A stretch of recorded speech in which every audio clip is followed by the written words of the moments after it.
Okay, now we go. Yes, so the beautiful people you can see here, these are our organizers of R-Ladies Nairobi. So this is definitely me, as you can see.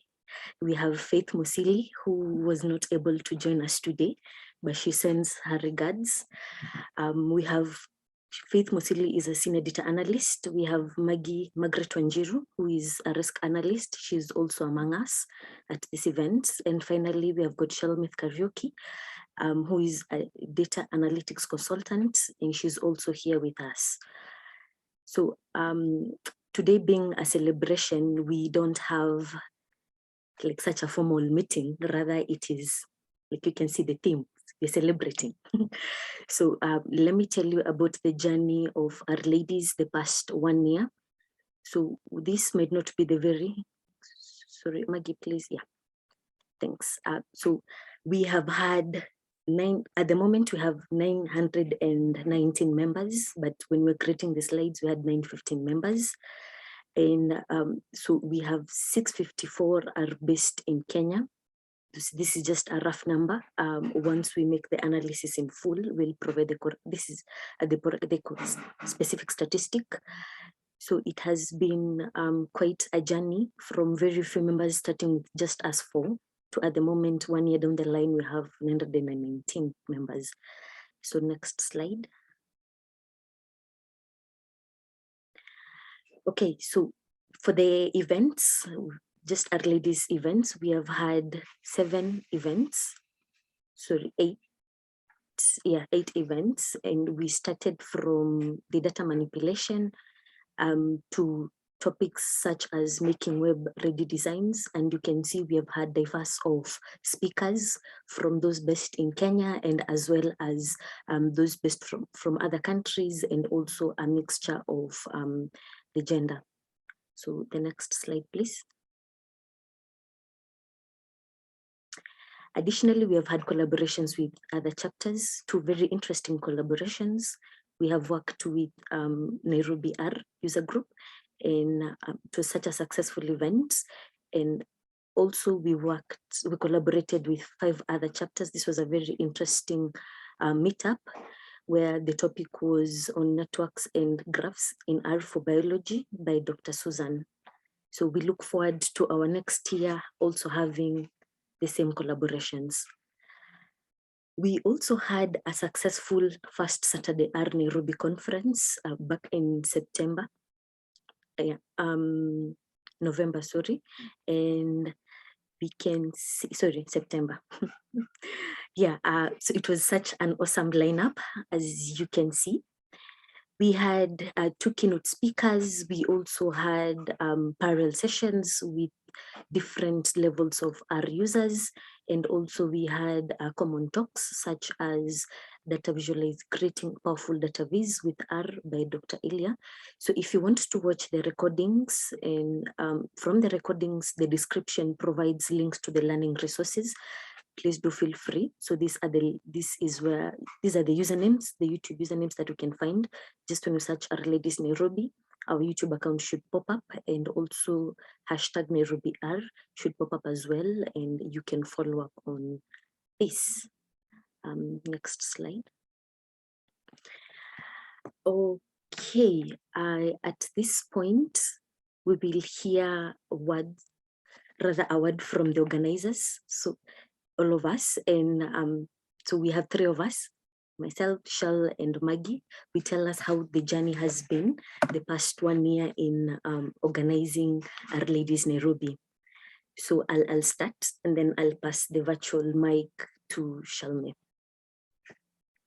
So first of all, I'm really grateful to have the title organizer, but in real sense, I'm not really the organizer, rather the co-organizer, because we work as a team. So the past 1 year, I've learned on what is the real meaning of teamwork, because I learned to be, well, I'm genuinely a disciplined person, but when it comes to tasks of R-Ladies Nairobi, knowing that this I'm doing for the community, I had to be well disciplined and in terms of ensuring that I do my tasks. Also, I felt that I'm open to ask for help when need be. listening to what others have to say, and also being open to correction. Apart from learning about teamwork, keep in mind that this is volunteering. This is volunteering job, not like a job, more like a volunteering gig, and the energy that we all need as organizers to keep the chapter going. As when we planned this, it was not for a short time, but rather for the longest time possible. So I learned that the zeal literally comes from helping the society. Just makes me happy. I'm a trainer and I love teaching. So with this, it also comes with ease. And finally, to finish off, I have had very good friends. So Shalmith and Maggie and Faith, they now became my friends. And since then until now, so the people that we think alike, and it's quite encouraging. And leave alone that, I have also had the opportunity to meet other amazing people from other R-Ladies chapters. And it's usually exciting to see how the other organizers are organize their chapters, which might be different from us. So it's quite interesting to see that. Yeah, I take this opportunity to pass the virtual mic to Margaret Wanjiru. Yeah, thank you so much. Thank you so much, Lucy, for that amazing journey summary. As Lucy introduced, I'm Margaret Wanjiru, and I'm one of the co-organizers of R-Ladies Nairobi, alongside Lucy, Shelmith, and Faith. And it's been a great journey. This 1 year has been awesome. And I just want to express my appreciation for the achievements we've made as we celebrate this 1 year anniversary. And just to recall, this chapter was started during the pandemic, and teamwork and supportive community members have played such a very, very huge role in making the chapter into what it is right now. And we also made a step to collaborate with other chapters, as Lucy has indicated on the previous slides. We collaborated with Nairobi Art, we collaborated with other fellow R-Ladies R-Ladies groups within Africa, and this went well, and we just want to, and this resulted to even the first ever Saturday Nairobi virtual conference. So it's been an awesome journey. And the support from our members and community included, and all of you included here, even at this event, has been amazing. From agreeing to train, to showing up for the meetups, to our trainers sharing their source codes, to sharing materials with everyone on all our platforms. It's been amazing interacting and networking with everyone, and the journey has been great. I have really learned a lot, especially on teamwork, collaboration, and even just the whole aspect of organizing a meetup, as well as Lucy had indicated. Again, it's a volunteering sort of gig, and it's just been a great journey. And those are my words in a nutshell. And now I'd like to invite Shelmy to talk about her journey as well. Yeah.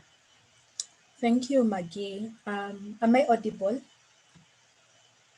Yes. Yeah, you are. Okay. Thank you so much, everyone, for joining us today. So mine will be very short. I think Maggie and Njoki have said all what I would have wanted to say. It's been a really great journey. We worked well as a team, and I'm grateful to everyone that attended, and grateful to the speakers for sharing their knowledge and time with us. We learned a lot this year, and we cannot wait to learn more next year. That's all from me.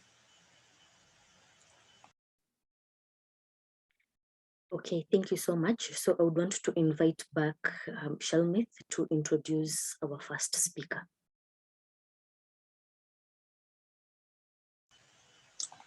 Okay. Thank you so much. Again, thank you for joining us as we celebrate our first anniversary. I'm Shelmith. Most people know me as Shell, and I'll be introducing our first speaker, Martha Luca. Martha has research interests lying between human pathogens and their hosts, community spread of disease, the evolution of traits such as virulence, and how Understanding these factors can inform public health policies and disease mitigation measures. She's currently a computational biologist at the MRC, Center for Virus Research at the University of Glasgow, working as part of the Africa-19 study. Her research involves understanding epidemiological and viral factors affecting SARS-CoV-2 infection waves by continent and country. Martha Luca holds a BSc in Clinical Laboratory Science from the University of Nairobi, where she researched the prevalence of precancerous lesions among women screened for cervical cancer in Kenya. Thereafter, she joined the Virus Epidemiology and Control Group of the Cambridge Wellcome Trust Research Program as a postgraduate diploma and subsequently a master's fellow. Her primary focus was on rhinoviruses, where she studied their diversity, transmission, and temporal dynamics within different social groupings. This combined laboratory method development, descriptive stats, sequence data analysis, and phylogenetics approaches. For any questions you may have for Mother, please type in the chat box and we'll ask them at the end. Thank you, Mother. Please go ahead and start. So thank you for the very kind introduction. Let me just start by apologizing. I have a terrible cold and my voice is husky. So if at some point I'm not very audible, just shout it out and I'll try to improve that. So thank you, R-Ladies Nairobi, for having me as a speaker. I'll simply be talking about my journey to R coding. That's from the biolab to the data lab, and how the R community in general has helped me to achieve that. So as Sheila's described, I'm currently part of the Africa-19 Consortium, which is a Wellcome Trust funded consortium made up of 4 countries, 3 of them in Africa, Kenya, Uganda, and the Gambia. And then we have the United Kingdom, or the University of Glasgow, which provides computational support. And the aim of this Wellcome Trust funded research is to just support COVID-19 genomic surveillance in Africa, as well as aid in developing novel computational tools. And so these are the institutes that make up the consortium. We have the MRC UVRI in Uganda, Cambridge Wellcome Trust in Kenya, MRC, the Gambia, and then the University of Glasgow. So a brief overview, this is my education so far. I hold a BSc Medical Laboratory Science and Technology from the University of Nairobi. And thereafter, I was able to secure this fellowship by IDEAL, or the Initiative to Develop African Research Leaders, which was at Pwani University, jointly collaborating with Cambridge Wellcome Trust for a PGD in health research methods. And thereafter, the ENBIT, which is Eastern Africa Network for Bioinformatics Training, was able to give me a fellowship, to award me a fellowship to pursue an MSc in bioinformatics at Pwani University as well.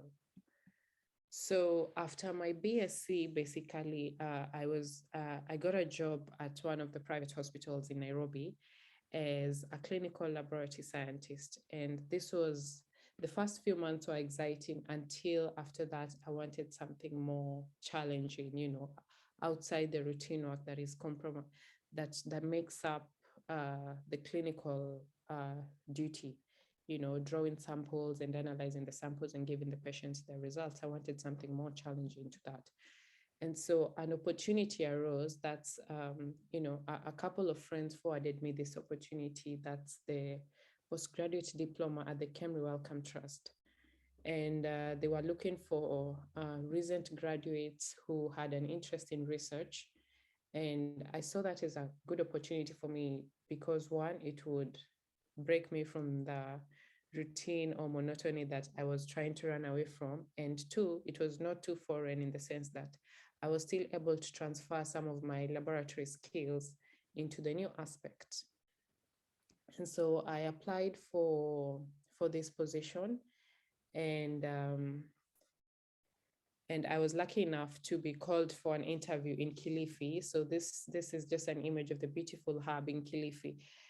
And so on the day of my interview, I just left my night shifts very early in the morning, and instead of going back home to sleep, I went straight to board a bus to Kilifi for my interview. And the interview was an intense experience, but you know, those moments where you do your best and you leave the rest. If you're a believer, you leave the rest to God, you know. So after the interview, they had organized a tea session for all people who had traveled for the interview, you know. So we all came together and we were having our tea, and we, you know, small chat with other members who had also come for the interview, because so we were selecting different projects. And so I was talking to this young lady also who had come over, and she was her interests were different. She was a GIS, that's Geospatial Information Systems graduate. And so she was telling me about her experience and how she had had a good time in the panel, and the panel was really impressed with her skills. And they were asking her about her GIS tools and whether she knows how to use R. And so in my naivety, I had never heard of R at this point. And so I'm like, what does R stand for? I thought it was an acronym for something more research related. And so she's like, R, you know, R for programming. And I'm totally blank. So she goes ahead, tries to explain how R is used for data analysis. And to be honest, it didn't make much sense then. So I just let it slide. And I'm like, okay, that dwindled my expectations for a callback even further, because, you know, I wasn't as much exposed as her. But outside that, I was successful to get the opportunity for the particular study I had applied for. And my study is, my project was to use molecular techniques, sorry, to use molecular techniques to understand respiratory viruses. And this is just an image of me in the lab, you know. This day must have been good. We were smiling because most of the days the experiments didn't work out so well, but this seems to have been a good day. So I was able to utilize the lab skills that I had acquired from my undergraduate to be able to generate data, DNA sequence data, as well as in combining that with other epidemiological data to address my research question. But then after that, now came in the data. After my successful laboratory phase, now there was data. We had DNA sequence data, demographic data, metadata of the sequences. And now I had this new task outside the lab now. My lab phase was sort of over in quotes. And now I needed to actually make sense of the data and write up a report. And one of my co-supervisors had, you know, directed me into using RStudio, which I was totally naive in using at this point. And also, you know, alongside phylogenetic tools to try and create, you know, make phylogenies from the sequence data I generated. And so that's where the challenge began. So my first attempts in using R was simply ggplot, nothing more than ggplot. And it was mostly trying to, any manipulations that I was trying to do were secretly done on Excel because my data wasn't too much. And then I would import the data into R and create a ggplot or a ggplot object. And I put this image here because this is like one of the first images I've ever plotted on R. And to me, this was magical, you know. I was very proud of myself at this stage of my career. And of course, looking at it right now, there are a few aesthetic changes I could improve, but at this point, this was simply perfection. And I barely understood what my lines of code were actually doing. I was simply copy and pasting different bits of code, most of them from Stack Overflow. And if they worked, then, you know, don't touch it.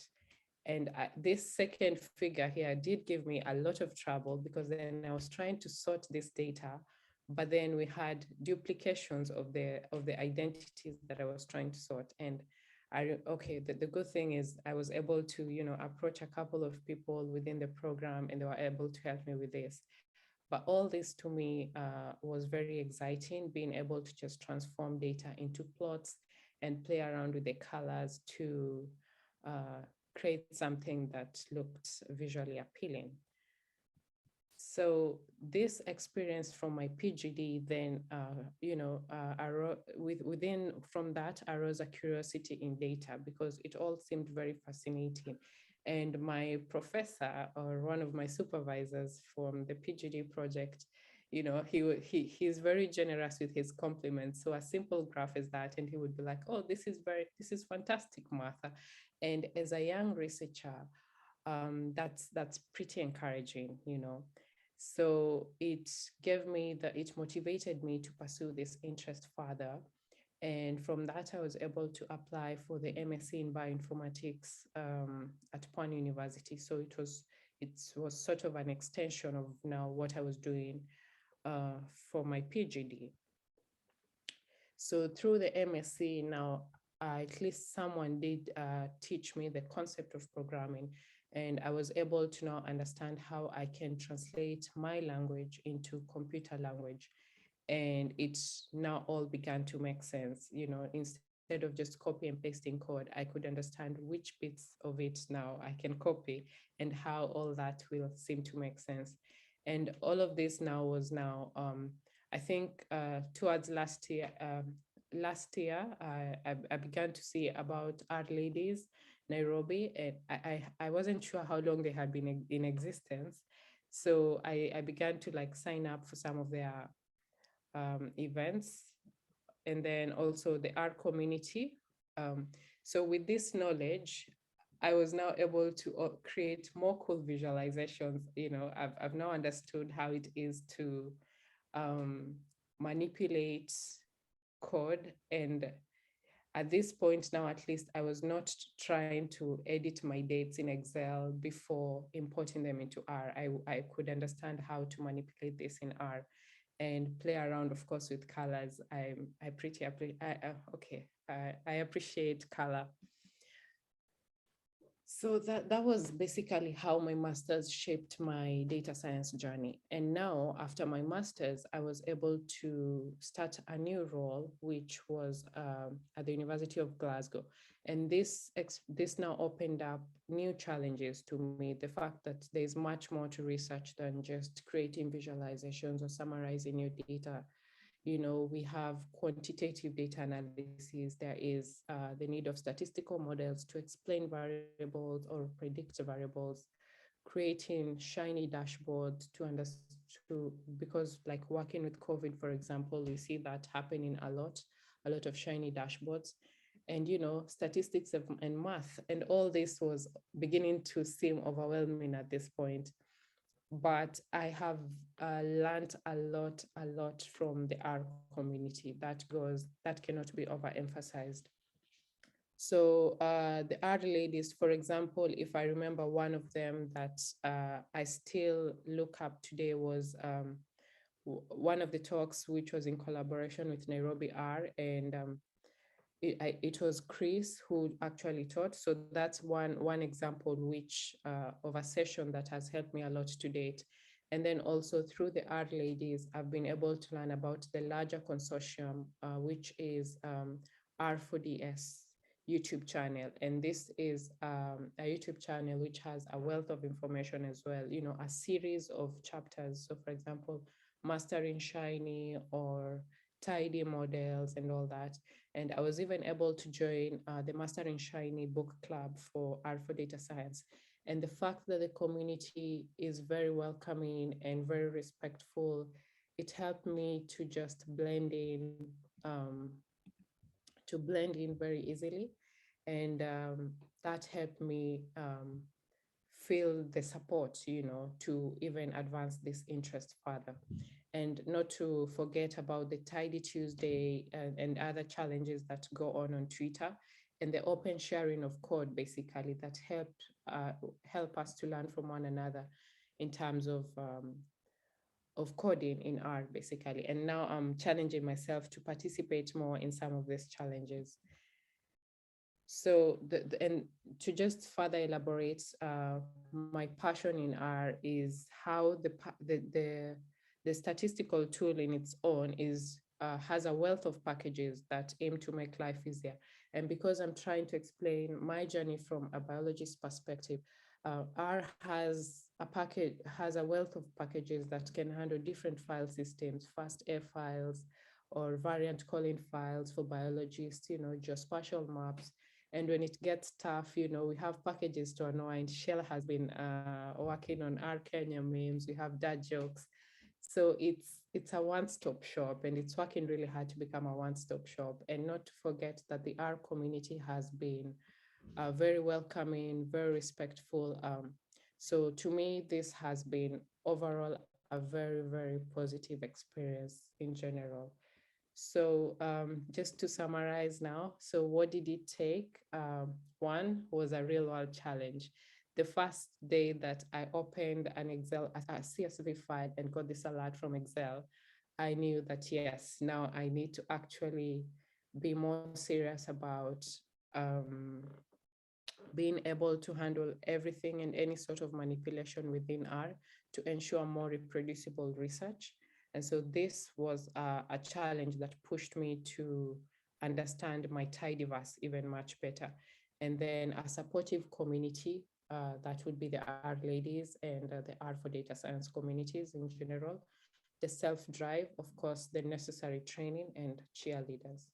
So that has been my journey so far. Thank you.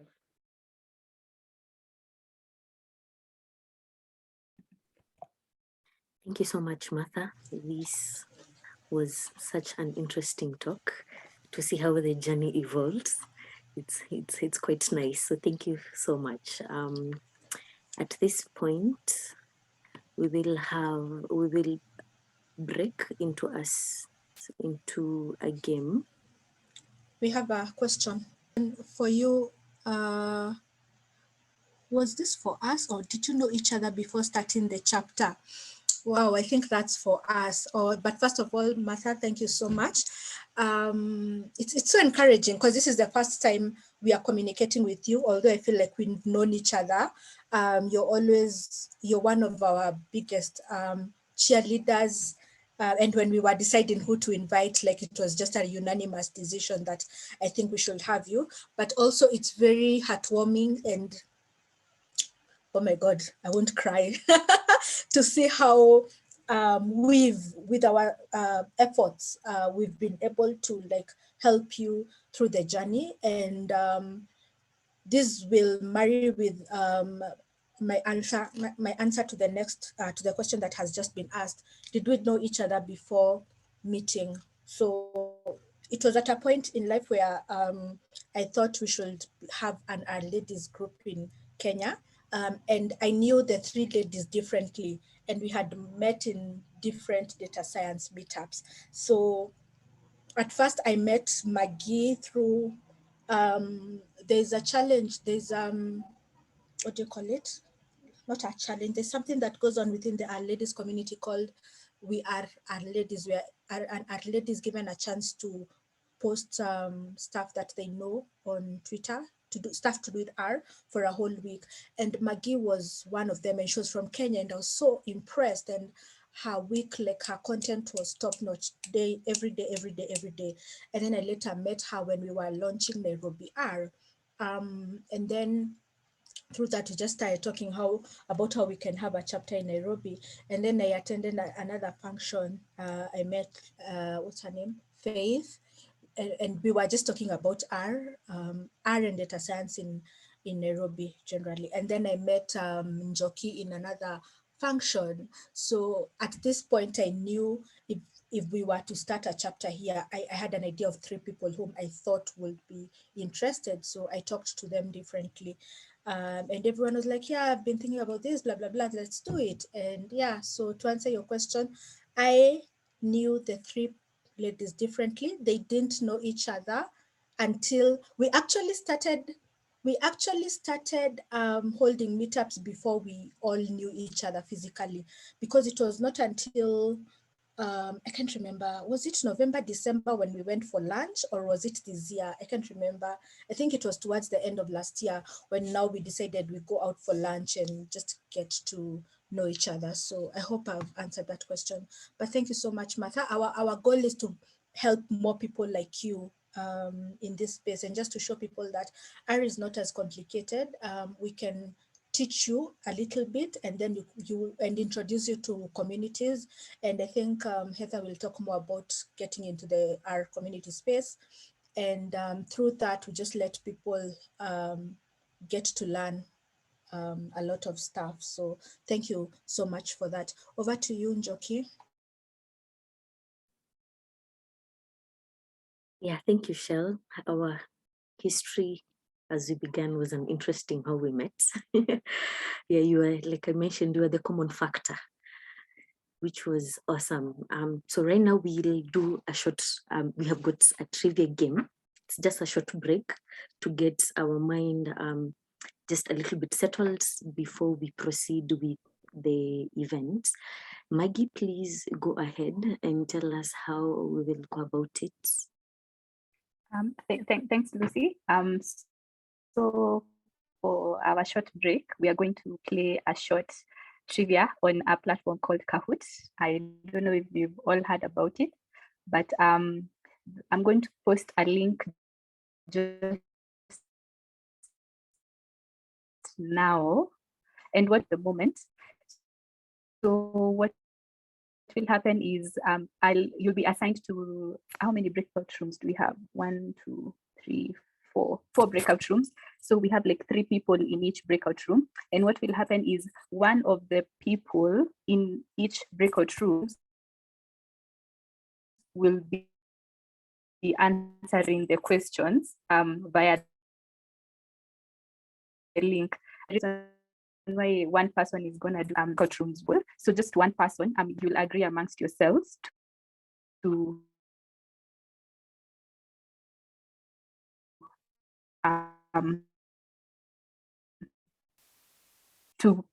post their answers using the link. And you've all understood. I'll be posting the link here on chat for everyone to see. But kindly remember just one person. So yeah, so I'm going to open the breakout rooms just now. And I hope that you enjoy and have fun. And it's going to take around 6 to 7 minutes. So after that, once you're done with the 20 questions, feel free to come back to the main room, and then we'll be able to see who's leading, who is going to be the leader, yeah, based on the names of each rooms. So we have Shiny Room at Markdown, Gplot 2, and Lubricate. Yeah, so have fun. Play, seek, view, all of the above. View. Okay. Okay, good. Got that one. Oh, Correct. so the sharing screen isn't working, or? I can share the screen. Okay. Oh, it says can share mine. disabled. It won't let me. You need to. Let me share mine since I had been made a co-host earlier. Okay. Okay. Got it. Will you also go to the third question? Oh, there we go. Okay, cool. So Let's go to next. Okay. Yeah, I got 0 points. I put on mine. We're just gonna delete that account. Are we playing as the team or against each other? I think as it's a team. Yeah. Okay. Okay. So Martha's our team. Okay. Okay. Sorry. Packages. Bad choice. I have no idea. I don't use. It's not part of tidyverse. String R. String R. No, it should be pliers. No. I think it's pliers. No. String R Yes, is Yes. yeah. Yeah. Saved.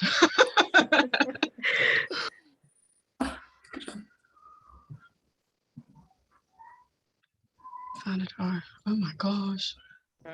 I don't know. Oh no, not red. Well, it's not that. It's not. It looks like Go with the blue one. I think blue or Yeah. yellow Yeah. is my guess. Because I think if it's October twice, it's probably one of the Octobers. Yeah. But let's do Do the 2012. 2012. Let's go with 2012. I think you get more points if you go faster too. Sweet. I Oh, just did the okay. common denominator, so if it's you say 2012 and you say October, maybe it's the joint of them. Which package does read Base CSV? R. Excel it. Base R. Okay, Yeah. click it. Okay. Just do it. We get points for speed. Which one? I think Whatever it's you the think. XL-SX, but This? Yes, just click one. We get points for Yeah. speed. We get points up if we take too Oh, long. no. Oh, Oh, geez, we're all wrong. yeah, I have Wow. no idea. Okay. What is the official Official font of the font. R-Ladies? I don't Font! know. I don't Font! know. Oh my gosh. What is that? Tahoma. I'm gonna say Open Sans. That looks like Open Sans to me. also Let's think do it's- yellow. It's a guess. Yeah, I'm also, yeah. Woo! Nice. Oh, thank goodness. Look at you, Kate. You got one. I like fonts. Something going True for me. false. G is an R package usage. I've never Yes, heard I've of never, it. I've never seen that. Say false. I've never seen False. it. Yes. Mhm. Sweet. Oh, we're winning. Okay. The R version 4.2 was released. What is it? Oh my gosh. That is. I don't know. It must be trick or treat, guys. Come on. Yeah, I Don't you think. think? Oh no, because it's November. The date. I think it should 11 be Bird November. Are you Hippie. sure it's not December? Bird hippie. snowflakes? Yeah, I Because think it it's should in. be It was released in November, so it's not. It's not. Ah. It couldn't be Bird December or hippie. trick or treat because that's October and December. Yeah, that's. Yeah. Oh well. Next one. Yeah. That was hard. Only one woman was. Hopefully, I recognize the name. Oh. It's not. It's not blue or green. It's not one It's guy. red or yellow. The other two were rewarded earlier. Malala was earlier. Yeah, so it's Yeah. yellow or red. Just guess. Yellow. Let's go with yellow.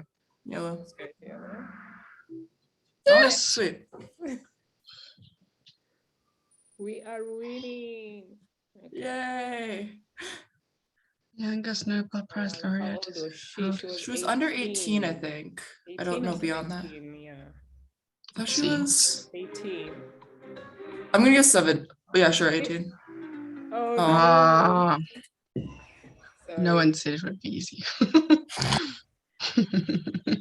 Right. Quite random questions. Yeah. Which package is Shell missing? Oh, I know this one. This one. What is Yes, it? that one. Yeah. Yeah. Blue? Okay. Yeah, that blue one. Look at us. Shalmas would be so proud of us.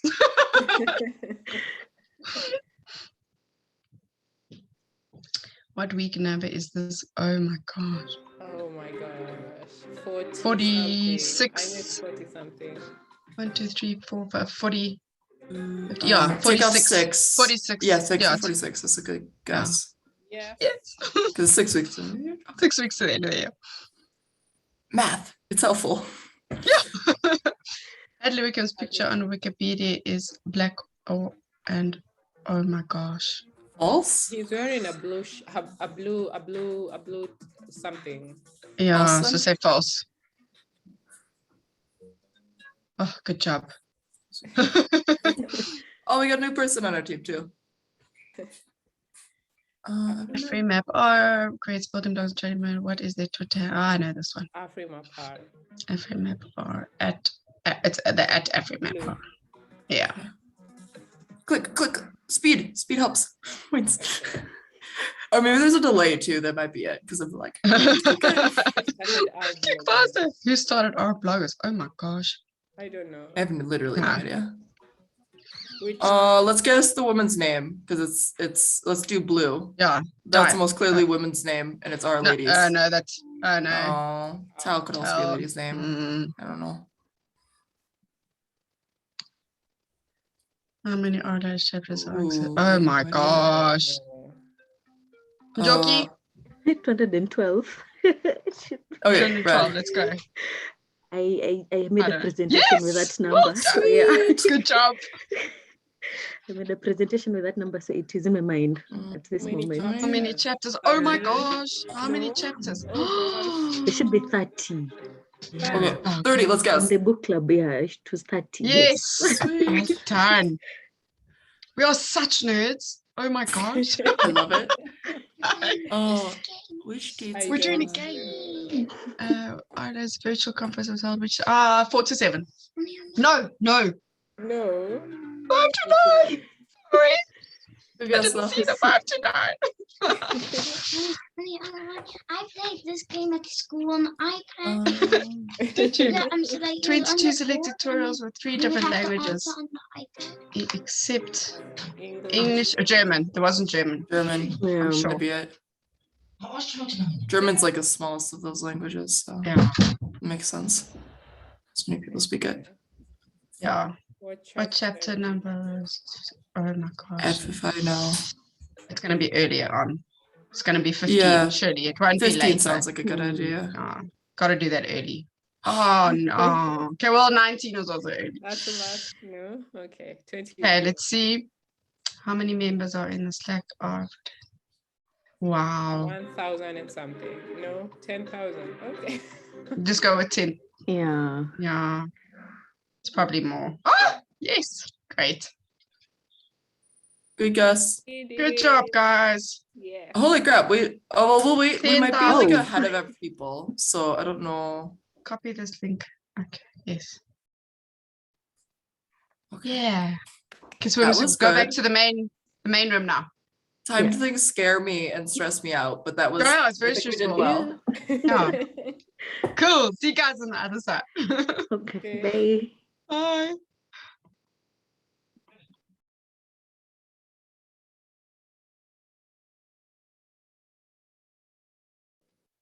We beat everyone. Is everyone else still busy? Yeah, I think we might. Well, so people might beat us later on because I think we just started earlier or something. Yeah, it could be. We had the Hi, I'm advantage of Kate. screen share. Inga. Hi, Kate. Hi, Inga. I'm Joki. Where is Joki? Yes, so I hope you all had fun at that Kahoot game. So I just want to share my screen just to show you the leadership board.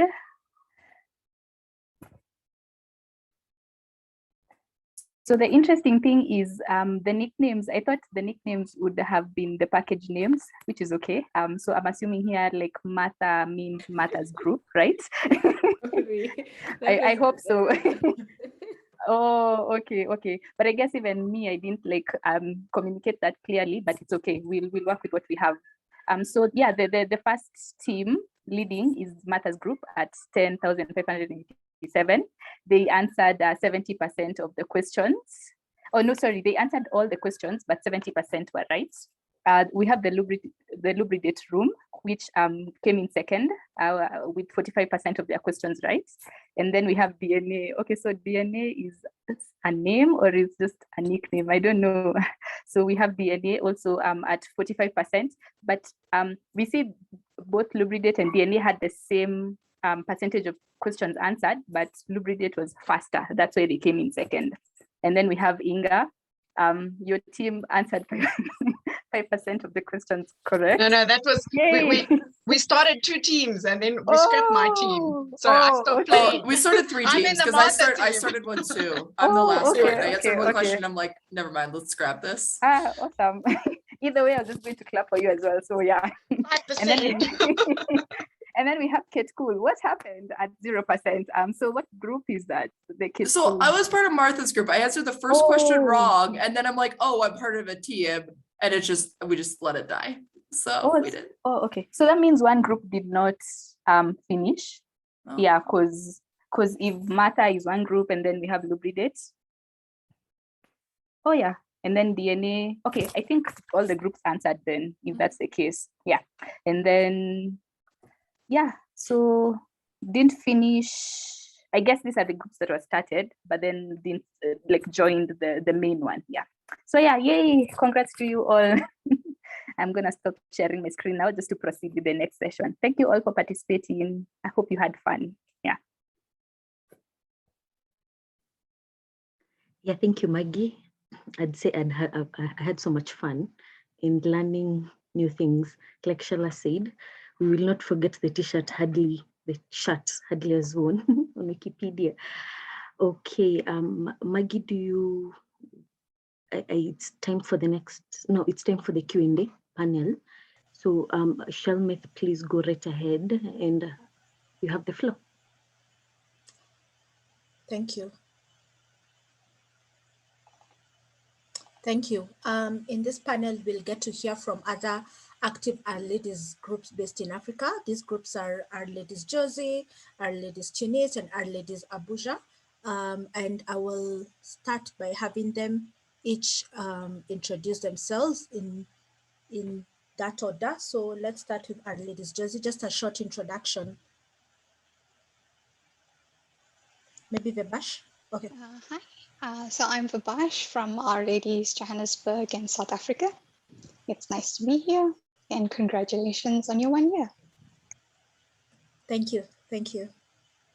Inga?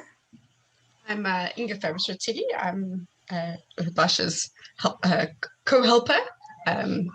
Babash has been in it longer. She invited me only recently. I think I've also only been about a year in Babash. I can't remember now. Time has got away from me. Yeah. So it's also my 1 year anniversary, maybe. So that's us. Okay. Do we have a representative from R-Ladies Tunis? Yes, Kautar is with us. Kautar? Of course. Hello, everyone. Hi. Hi. Hello, everyone. Thanks for the invitation to participate with you as a speaker from R-Ladies Tunis. Well, I would like to congratulate R-Ladies Nairobi for their first anniversary. Best wishes, and I hope all the best for you as a team. Thank you. Thank you. Abuja? Okay, good day, everybody. I'm Bilikisu Ademeito from Nigeria. I'm representing R-Ladies Abuja, and I want to say a big Okay, I'll ask the question again. No one pays us to organize this meetup. So what is your personal source of motivation, or rather, what keeps you going? Maybe Inga, then Vebash. Sure. So I think basically at heart, I'm a nerd, as I think maybe many of us are. And one of my main sort of motivations in my career is just thirst for new stuff, learning new things. And I think these sort of community groups are exactly that, to learn new things, open your eyes to new things, not be set in your way and that sort of thing. So absolutely about that. Okay. Vebash? So for me, I grew up in like a low to middle class Indian South African family, but low to middle class was very different across the different races. And even as a little girl, I felt like this unfairness of being judged by your skin color. And I used to think it's such an odd thing to actually differentiate people by your skin color. Like, who does that? And I think, but being Indian, we were oppressed, but less so than Black people in this country. And especially in the education space, I feel like Indians progressed much further in education because they were given more resources, right? And I remember that for the first time I had 2 Black students in our class was in grade 7. And the difference between their reading and math skills compared to Indian students was so stark. And I think it's always been a lifelong goal of mine, because comparing yourself to the Black students in the class and knowing that there's this extra privilege, right? Is I felt I needed to do something to be like given that extra privilege. Like I had extra privilege, now I need to do something to pay it back. And that's been a driving force throughout my life. And this is, I think, one small way that I can contribute. I want to see African girls and women thrive. And I want to see more Black women in STEM. I want to see more Black women in leadership positions.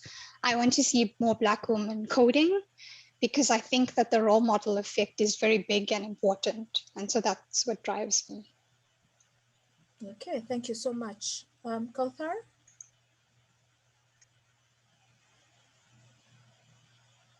Kauthar? You're on mute. If you're speaking, you're on mute.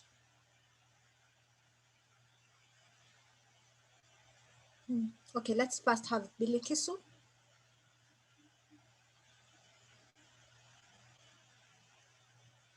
Okay, thank you so much for having me here. I think what really drives me continuing to kind of organize this meetups is the test for knowledge, because I've been kind of lonely, kind of, that's what I would say in my community, because it's always Python. And when I mention R, it's more or less like, oh, are you still in the dark? So for me, I believe in R and I love it, and it's been so easy for me. So I believe, okay, no, if I can get a community that I can belong to, why not create one? So that was what drives the creation of especially the R user group first, before the R-Ladies. Because when the R user group started, few ladies. So I said, maybe if I make it much more specific, like R-Ladies, maybe we'll have more women coming in. And that has been the main reason that, okay, no, I need to continue. And mostly it's challenging bringing together groups. So most of the time you get discouraged. But one thing I know is that every meetup that we organize has been a wonderful experience. It's been challenging, but always wonderful. At the end of the day, I get to learn, I get to meet new people, and I get to teach as well. I get to share my knowledge. So that's the main thing. That's what is really driving me forward now up to today. Thank you. Okay, thank you so much. I really understand you when you talk about Python being the main language, and some people will look at us who use R and wonder why the hell do you still insist? But I must say that there are very good job opportunities for people who use R, and I think that is one thing we need to encourage our participants with. Kauthar? Yes, hello, sorry. Hi, did you hear my question? No, sorry, I wasn't here. Sorry for that. Okay, it's okay. So the question was, given that we are not paid to organize these meetups, what has been your personal source of motivation, or rather what keeps you going? Okay, I understand. So as a data science engineer and machine learning researcher, my source of motivation, I would like to say that I'm passionate about what I'm already doing. I'm self-motivated, frankly speaking, passionate and devoted person. I found a big part of motivation in reading and writing about data science new technologies. I already wrote 2 research articles and was published in well-known international journals. I love reading and writing articles, as I said, in data science and machine learning fields. I consider that as a part of my daily life, and that's make me move on in my professional career. I'm also always motivated to discover and learn new skills related to data science and to be inspired by experts in this domain using R and also Python. Thank you so much. Okay, thank you so much for that. Our next question, how do you go about looking for speakers? Maybe we can start with you, Kauthar. How do you go about looking for speakers? Okay, thank you for your question. As far as I'm concerned, I consider the task of looking for speakers is very crucial. That's why I try to search for quality speakers in a specific domain by searching potential profiles and read carefully their contributions in our community and in scientific work as well. Besides, I used to contact a short list of speakers. I made a short list of speakers and I contact them via professional networks such as LinkedIn or via email ID. Thank you so much. Okay, thank you. Bilikisu? Okay, thank you so much. Majorly we go scouting for speakers via the social media and from the various webinars that we always attend.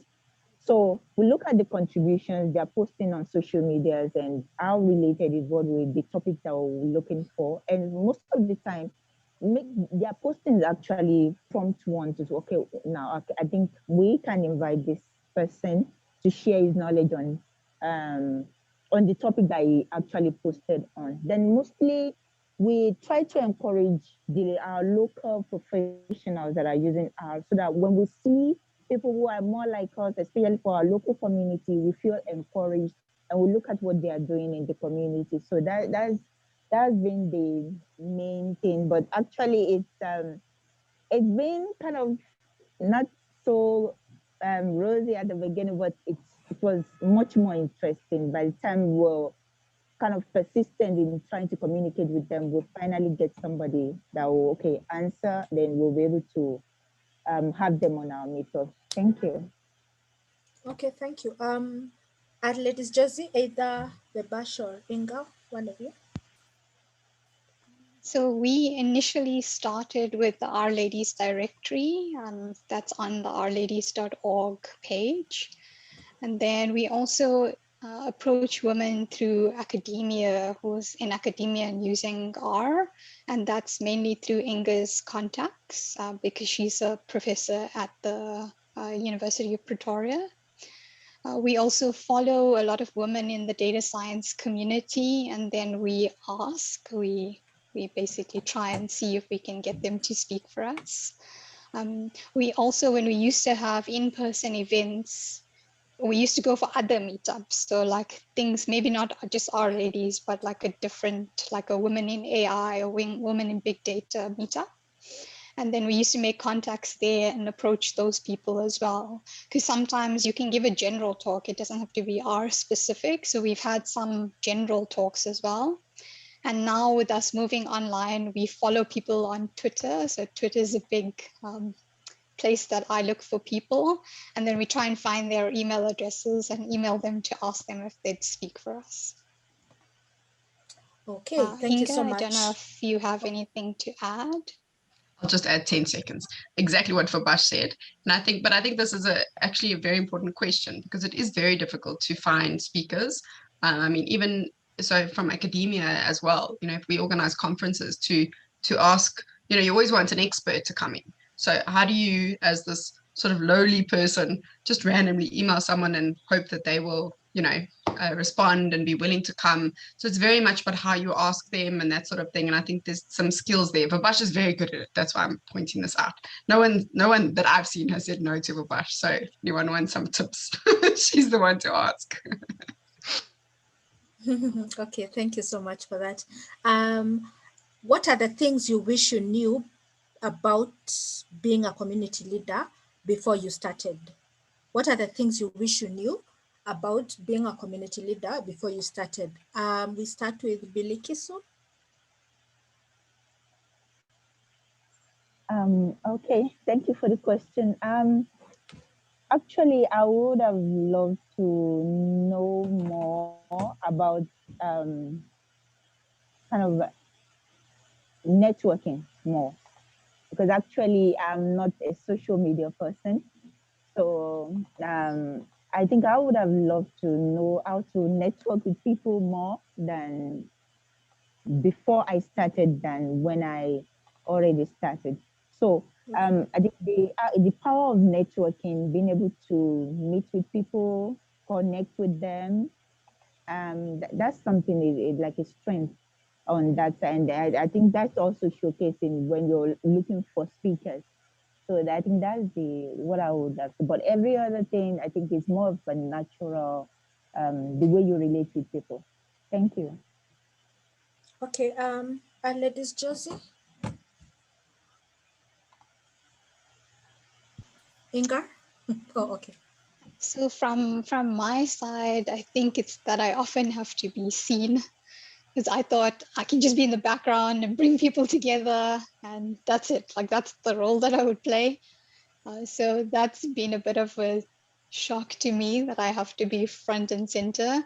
It's also been pleasurable eventually after you get over the nerves, and I'm sure everyone, you judge yourself harsher than other people judge you. Like you probably wouldn't have picked up the little kink in my voice, hopefully, when I start speaking, but I can pick it up, right? So that I have to be seen was a big thing for me.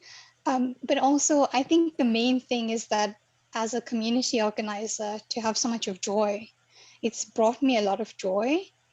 And if I had known that, I wish I'd started the chapter earlier, because I knew about R-Ladies, but I was very hesitant to be that kind of community organizer because I didn't know it was going to bring me so much of joy.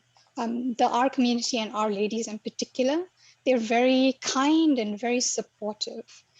Just thinking about now the pandemic and how they rallied together to get us the infrastructure so that we can continue meetups online. I mean, that's pretty special. And like Njoki said as well, I feel lucky to be able to make an impact, even if it's on just one person. So that's a big joy for me.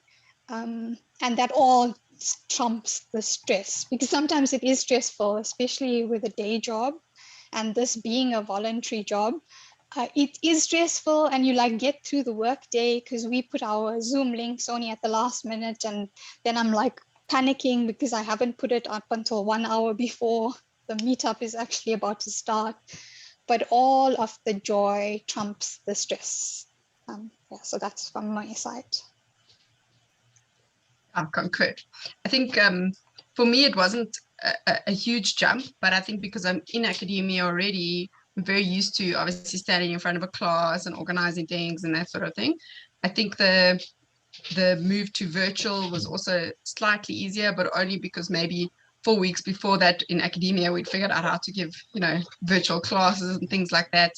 And I'm not someone who's perhaps scared to speak in front of people. So that wasn't such a big thing for me. But this actually made me, it was one of the reasons that I was quite willing to say yes to Fabash when I joined. Because, it's one of the, it feels like a natural place for me. So very, very happy to be here and be able to contribute to R-Ladies. Okay, thank you. Kauthar?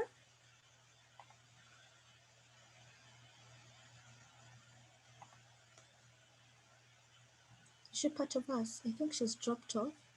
Okay, I think she's dropped off. So for us, first of all, thank you so much for the contributions. We hope this information will help people who are willing to start communities in the coming year.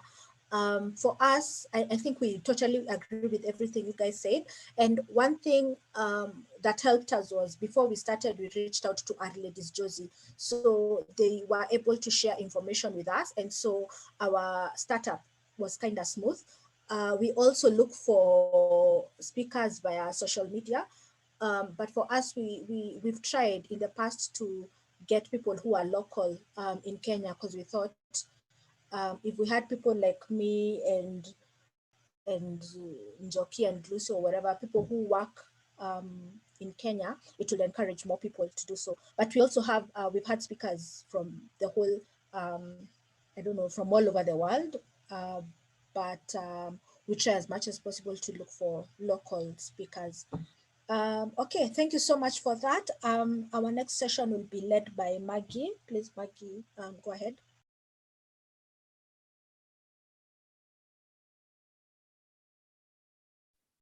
Thank you, Shell. Thank you, Shell, for that, for taking us through that session. It's been insightful. And now for the second talk from our second guest speaker, it's going to be our next guest speaker is Heather Turner. So Heather is a research software engineering fellow in the statistics department at the University of Warwick, UK. She has previously worked as a statistician in the pharmaceutical industry and as a freelance statistical programming consultant. She has been an R user since 2001 and has co-authored several CRAN packages, notably the statistical modeling packages GNM, Bradley Terry 2, and Placket Plus. Heather is also on the board of the R Foundation and chairs the Forwards Task Force for underrepresented groups in the R community. And she's also a co-organizer of R-Ladies Remote. So in case you have any questions for Heather, please feel free to post them on the chat. And join me as we welcome Heather. So welcome, Heather. Thanks so much. Yep, okay. Share my slides, there we go. Yeah, so when I was asked to come and talk today at the first year anniversary, I thought it'd be nice to talk about learning and sharing, because really, as we've seen, that's what R-Ladies is all about, as we've heard from the history of this group and from the other R-Ladies groups, and also from Martha's talk earlier about her journey and how R-Ladies helped with that. And particularly as we saw with Martha's journey, it can take quite a few years actually to find out what resources there are. So I hope to share some with you today. Maybe some you'll know, some you won't know, and hopefully there'll be something for everybody. So let's think about learning. So of course, the main way that we learn through R-Ladies is through the meetups. And one of the benefits, one of the upsides, I guess we should say, of the pandemic has been that there's been so many great virtual events worldwide. So as well as the great events that R-Ladies Nairobi have put on, you can tune in to events from all over the place. I've put a link here to our Community Explorer developed by Ben Uber from Nigeria. And there you can see a calendar of events coming up. And so you can see for a given week if there's a topic that you're interested in and perhaps tune in. And then of course there are the recordings. So we're recording this meeting. Many other R-Ladies recordings are up on the R-Ladies YouTube channel. So check that out if you haven't before. And as well as sharing meetup materials on our GitHub, most R-Ladies groups will have a GitHub that they put their materials on. You can search from them through the Shiny app that Shanina Bellini-Saibene developed. So that helps you to actually search through materials. And so, if you're working on something and you say, oh, now I'm ready to learn about Shiny, you can go and look on the Shiny app for R-Ladies materials about Shiny, and pick up a tutorial for your own learning, or even to use in your R-Ladies group. If you're struggling to find a speaker, nothing wrong with reusing material that other people have shared. And making the most of the work that's been put in there, so that more people benefit. Hopefully, many of you are on the R-Ladies community Slack. So this is a good way to communicate with R-Ladies from around the world, and many useful channels on there. So for example, there's the R-Help channel for just asking questions of when you get stuck in using R in your work. And there's also a channel where R-Ladies share blogs that they write. They sort of link it to the channel so that it posts a post on Slack when they put a new post on their blog. So that's another way that you can keep up with R-Ladies. So R-Ladies provides a lot of resources beyond the meetups that we all enjoy. And another great thing about the R community is that there are many people that have written books about R, make them freely available on the web. And this is partly because they're actually using the book down package to generate the book. And one of the well-known ones that was done this way is the R for Data Science book, which it seems many of you are familiar with already. But there are many more that have been written in a similar way and available online. And one of the nice things about the way that they're developed is that they're continually updated. So when a new version is being developed, that gets updated on the website. Of course, it does mean that you have to be online, and maybe that can be maybe that's not always possible or a bit too expensive. But another advantage of the fact that they're written in Bookdown is that it is possible to build it locally yourself and create your own HTML copy that you can read offline. So if you've never done that, this is how a brief description of how you would do it. Most of them will have a link to the source on GitHub. So you go to that repository and clone the repository. Have a look through the files and see if they've got a description file, which will often say if it depends on any particular R packages, and make sure you've got those installed if they're listed as dependencies or imports. And then if you open the repo project in RStudio, you can just go to the build tab and build the book. And if you've got all the dependencies installed, hopefully it will build. And there you go, you've got your local copy. So you won't always want to do that, but it's just a tip if if internet access is a bit of an issue for you. Another great resource is this Big Book of R. I've put a link there, and it's literally a book of books. So it's collated as many online R books as they can find. They're not all free, but many of them are free. And the advantage of putting them in one big place, apart from meaning you only have to have one bookmark, is that they're also organized by topic. So it's sort of easier to find a book that's relevant to your topic of interest. So I wanted to mention the R for data science community. That's already been mentioned by Martha, and it seems you're quite familiar, but that's great. And if you'd noticed, I posted my slides on Twitter earlier, then you would have had the answer to one of the trivia questions. I'm glad I got this right, and it hasn't sort of jumped up to 15,000 members since I wrote the slide. So yeah, but 10,000 members is still a great community. And it started with this R for Data Science book, and as a learning community centered around working through the chapters of that book. But now it has gone much broader, and as we heard from Martha, they work through the Mastering Shiny book. They've also worked through, I think, Advanced R and other online books.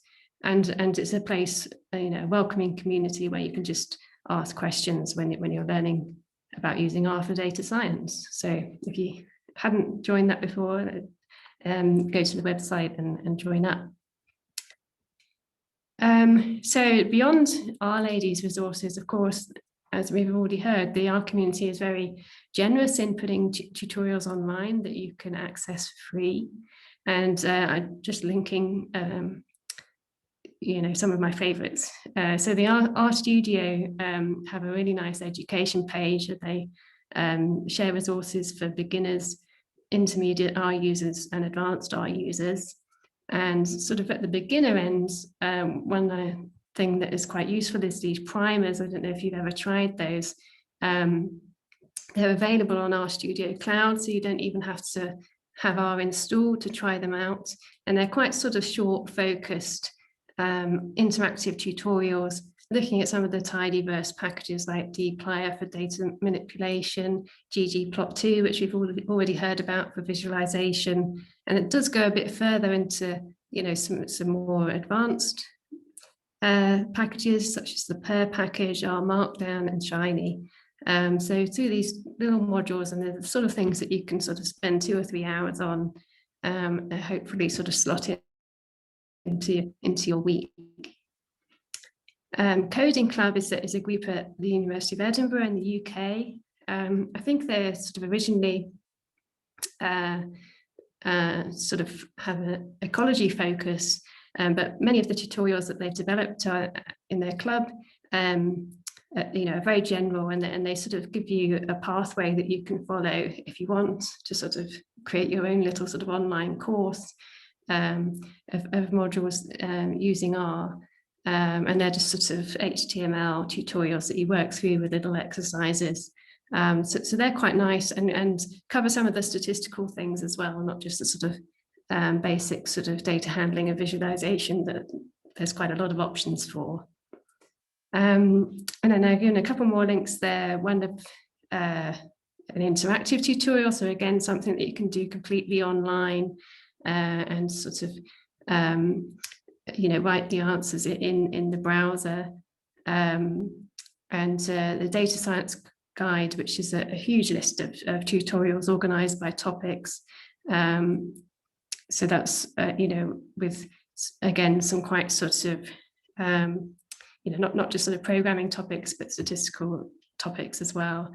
If you want to really sort of advance your skills in data science, that's a good place to look. So these are all sorts of quite sort of standalone tutorials that, very focused on one particular topic that you might want to just spend a few hours on. If you want to go a bit further, people have provided sort of whole courses And here's a few that again are available for free. So the Chromebook data science course is a course that was designed to be able to run on a Chromebook, so not requiring sort of huge computational resources. And they provide their materials, and it's a sort of pay what you want model. So it is available for free if you're not don't have funding for your education. Data science in a box, teaching or learning or teaching data science skills. So it's sort of the material provided for either. And similarly, the ER biostatistics courses were sort of developed to provide materials for university lecturers in biostatistics. But of course, you can teach yourself through them as well. So they're much more focused on the statistical side, but using R all the way through. And I've put a couple of others there. The SciTeacher, as the name suggests, sort of focused on psychology.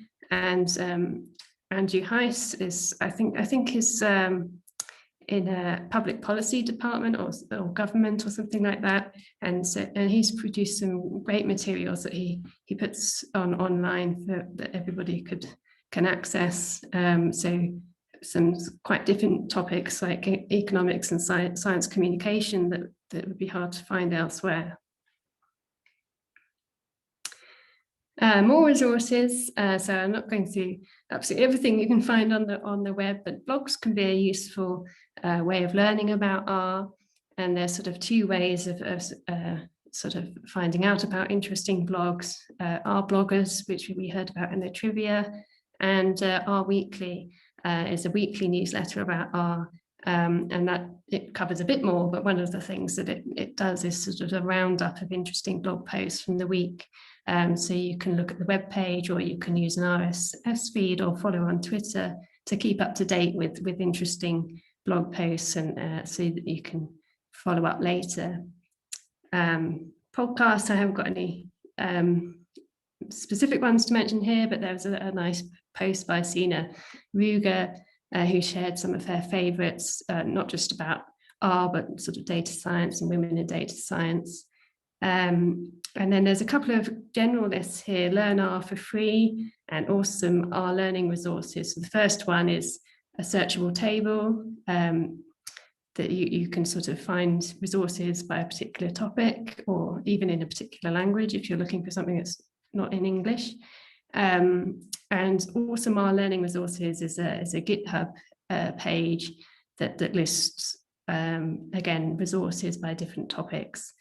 So you can sort of learn in the way that suits you. You know, if you'd rather listen to a podcast or watch a video, then you can try and find a matching resource to your needs. So that's learning. So let's now think about sharing. Of course, you know, for every learner, there's a teacher. So all the things that I've mentioned already, I think are ways that we can pay it forward. And you know, once we've learned something, we can teach it. You may have heard the saying that one of the best ways to learn something is to teach it. So I don't, you know, don't wait until you feel you know everything, because we're always learning. And you know, once you've had a go at something, you're in a position to be able to share it with somebody else in a meetup talk, or by helping somebody else on Slack, or by writing a blog about how you learned and why you learned. Because often it's interesting, isn't it, to sort of see what motivated people to look at something and to have a real application of a technique in use, rather than just sort of a textbook example. So there's sort of the other side of the coin to everything I've said already. A more formal way, of course, of sharing your knowledge and the work is to talk about it at a conference, or to present it in a poster at a conference. And it's useful, of course, because you get feedback on your work and some recognition, as well as sharing it with others, and you know, so that they know about it. Quite a lot of our conferences, again, have been online recently. So one that's coming up is the YR conference. That's happening in just about a month's time, and the call for abstracts is open. So if you're quick, there's still time to get one in for that conference. There's not so many coming up now because they tend to be sort of centered around the sort of Northern Hemisphere summer, but keep an eye out on our conferences and meetups list that I've linked here for more in-person or virtual events. I mean, as things develop, there's still a lot of uncertainty at the moment in terms of in-person events, but there may be opportunities to submit virtually even when the main conference is in person. And another great service that R-Ladies provides is to review your abstracts for you before submitting to a conference to try and increase the chances that your abstract will be accepted, and of course to help you improve it. And if you haven't got so much experience of writing abstracts, this again, like all R-Ladies activities, is a voluntary service. So do allow 3 weeks. So I'm afraid it's too late for the YR conference. But if you're thinking about submitting to an R conference, or possibly a very a related conference where you're talking about R, maybe a statistical conference or a domain-specific conference, but the focus is on R, then consider using this service and benefiting from the experience of other R-Ladies. So I mentioned GitHub earlier. I think you're well aware of it, but it is a great place to share your code. So I mean, the reason we use Git is because it has the benefit of version control. In other words, it helps us to track and to manage the changes in our code, and to be able to merge our code with somebody else's changes, or to reverse changes and have more control over the changes that we're making to our code. But the benefit of putting it on GitHub or GitLab, an online repository, of course, is that then anybody else can find it. So if you're new to Git and you want to get started, I've given a fairly quick tutorial there on using version control with RStudio and GitHub. So RStudio works quite nicely with Git, and at least the sort of basic workflow of version control. So do take a look at that. That was written by a study group in Aberdeen. I think another thing about GitHub that's quite nice is that you can create these readmes. I'll give an example here of Monica Powell, who's not an R-Lady, she's a React lady, but I thought that was close enough. If anybody's got a nice example of an R-Ladies one, I'd be happy to see that. But just by writing a markdown file, a simple README markdown in the right place on GitHub, you can create these nice sort of profile pages to tell a little bit more about you, give a profile, and to highlight some of the interesting repositories. So it's quite a simple way to sort of promote yourself and your work online, even if you don't have a personal website or whatever. Of course, one of the ways we share code in the R community is to package them up as an R package so that it's easier to install code.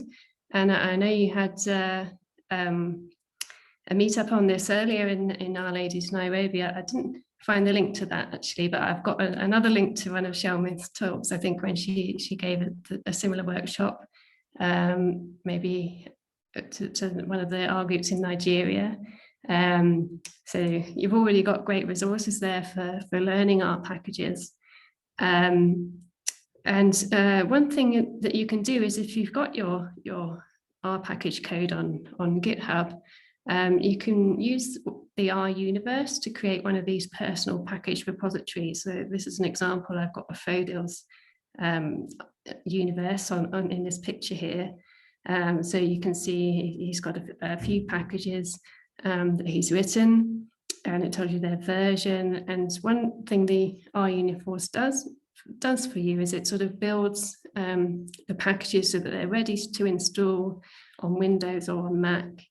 And then people can include this universe as a one of the possible repositories to install packages from in R. So they just set the repos option, specifying, in this case, Fodil's R universe. And then once they've done that, you can install packages from there, the same as you would install any package from CRAN. So it provides people an easy way to install your packages and again showcase packages that you've written. And it's quite simple to set this up if you've got your code on a Git repository such as GitHub or GitLab, and this link tells you how to do that if you haven't come across that before. So that's not sort of going through any formal standards or anything. If you want to, again, sort of go one further step, you can release your package to CRAN, and then that will require you to pass certain checks and ensure that your package works well with existing CRAN packages and so on. And the link I've put here is to Hadley's and Jenny Bryan's R Packages book. So there's lots of advice there on how to get your package ready to submit to CRAN. And I'm happy to help people if you get stuck in preparing your package to CRAN and you want a bit of help there.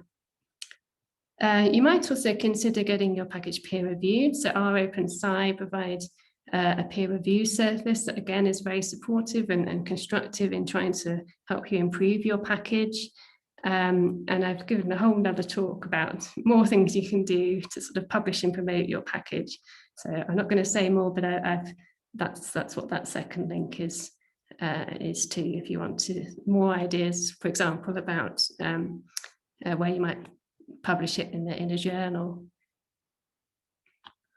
So GitHub, as I say, helps you to share your code, but maybe you don't have a package, maybe you haven't got the data or methods that you want to share, but you still like to be able to contribute to the community. Well, you can do that by collaborative coding on GitHub. So if you're interested in contributing to a particular package, you can look at the description file to see if it has a GitHub repository. A lot of our packages are maintained on GitHub. Of course, it's not compulsory, so they might maintain it somewhere else, and then it's perhaps a little bit harder to contribute to, but you can still get the source, and it might tell you how else you can, for example, report a bug or suggest a feature. But if you're doing that with a GitHub package, you can do that through GitHub issues. Or if you don't have a bug to report, or you don't have a feature to suggest, you can look at issues that other people have raised for potential opportunities to contribute.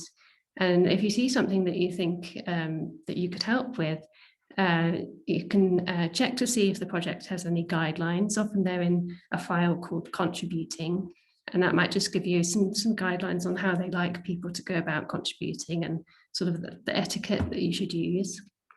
If there's nothing there, then a good thing to do is just to ask first, ask the maintainer if they'd be interested in a pull request responding to a particular issue, because you don't really want to spend a lot of time working on it if they've already got somebody else working on it, for example. So if you'd like to sort of explore this a bit more, I've given a link on how you can create a pull request on GitHub. Which means that you sort of make a copy of people's code and you make some changes, and then you sort of push back a change to GitHub and you say, how about making this change to your code? And it gives the maintainer a chance to review it and to decide whether to merge in your changes. And if you want to practice, the Forwards Task Force has a very simple, I shouldn't say it's very simple, but a repository to help you with your first contributions. I say it's simple because the only change that you're asked to make in terms of the code is to add your name to a list. But of course, the objective is to go through the process of doing the forking and making the changes, which is a bit more complicated. So this is a way to practice. And finally, you might contribute to the R project itself. So you might not know anything about this. So here's to give a bit of background. The R code isn't maintained on GitHub, it's maintained on Subversion or SVN. But there is a GitHub mirror, so you can go to this link and you can see the commits that the R core developers have been making as they maintain and develop R itself. So again, because R is not on GitHub, it has another system for tracking bugs called Bugzilla, and any R user is able to get an account on this Bugzilla, and that enables you to report a bug. Or another big way that R users can help with R is to follow the bugs as they come in and help the core team and other contributors check the bugs and just confirm if it really is a bug, if they get the same weird behavior on different platforms, for example. If you think you have an idea of how a bug might be fixed, then that's where you would propose a patch. And so another way that people can contribute to R is through the translations of R's messages, the warnings, errors, and so on that you get in R. I guess most of you, but maybe not all of you, will use R in English. But if English is not your main language, then you may prefer to use R in a different locale so that you get these warnings and messages in French, for example, or Portuguese. And it takes people, of course, to translate all these messages. And there was a tutorial about how to do this at Use R 2021. And if you're interested in going further, then a good place for any of this is to join the new R-Devel Slack group and take a look at the R development guide, which goes through how you would do some of these things and gives a bit more help and support. We'd really love to see more people from Africa contributing packages to CRAN. At the moment, well, I don't know exactly at the moment, but the last time there was a survey of CRAN maintainers, there was only 0.5% of maintainers from Africa. There's also quite a low proportion of women maintainers. It's a similar story to the R project. It's quite sort of dominated by whites, European, North American, and the usual suspects. So we would love to get more people involved, and I'm very happy to talk to people if they're interested and want to get started on this.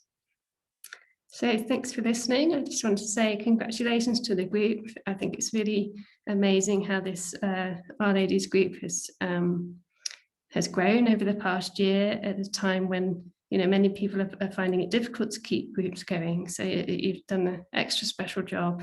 So congratulations.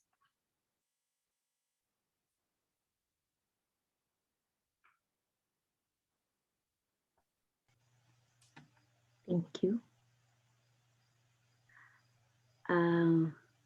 Well, does any participant have a question? I haven't seen any by the chat.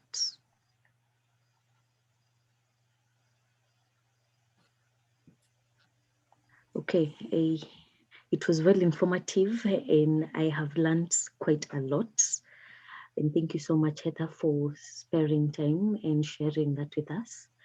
So we will finish up.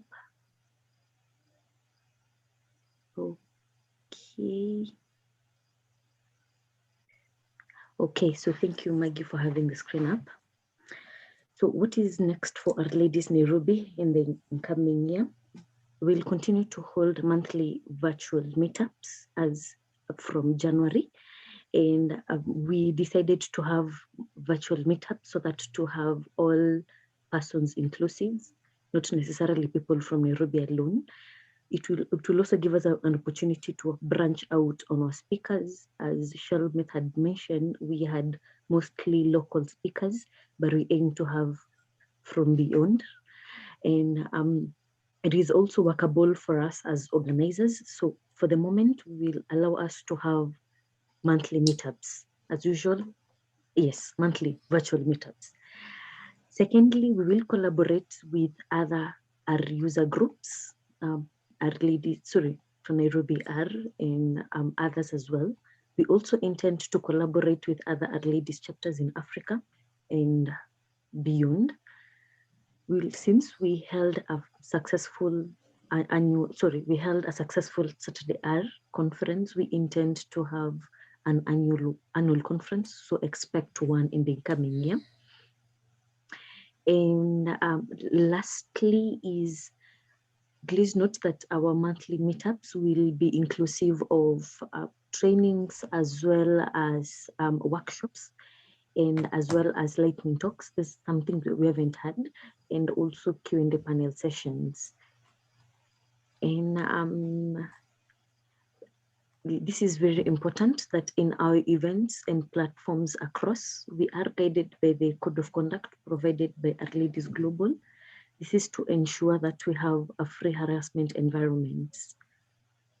So I take this opportunity to thank you all for being here with us as we celebrated our first anniversary. It has been an amazing year, and we have heard from the wonderful speakers and our guest speakers as to how their journey was, and Shalmith has given you a nutshell of how her journey was regarding the questions. And we are really grateful to all the participants who have spared the time to join us as well. Like we said, this is an event not only for us, but also to our members and to the R community at large. Additionally, I'm thankful to our speakers, really thankful. This wouldn't have been successful without them. And I am truly grateful, and so is the R-Ladies Nairobi. I think with this, we can stop here. If Shell and Maggie have something to add. Shell doesn't have. Maggie, do you have anything to add? Okay. So I take this opportunity once again to thank you all, and I wish you a good evening, good afternoon, and good morning, depending on where you're joining us from. See you